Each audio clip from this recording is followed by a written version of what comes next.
If you need to delete a column in a table in LibreOffice Writer, this quick tutorial will show you the easiest way to do it in just a few clicks.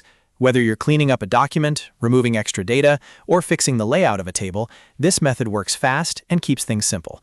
And if this tutorial helps you, make sure to hit like and subscribe for more easy software tips and step-by-step guides. First, open LibreOffice on your computer. Once it loads, open the existing document that contains the table you want to edit. This is important because you need to work directly inside the table before you can remove anything from it. If your document has multiple tables, take a moment to find the correct one so you don't delete the wrong column.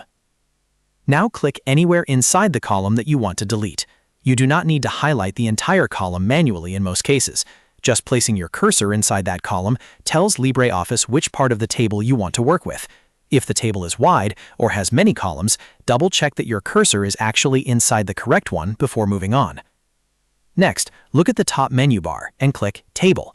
This menu contains all the tools you need for editing table structure in LibreOffice Writer.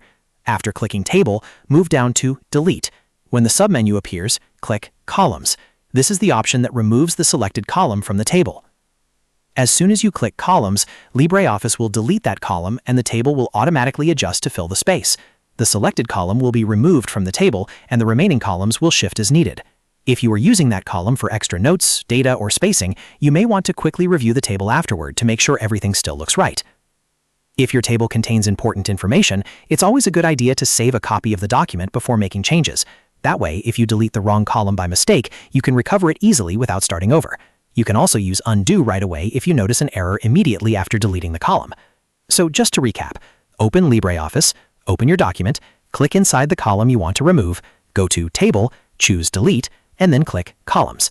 That's all it takes to delete a column in a table in LibreOffice Writer. If this video helped you out, please remember to like the video, subscribe to the channel, and turn on notifications so you never miss another quick tutorial. Thanks for watching, and I'll see you in the next one.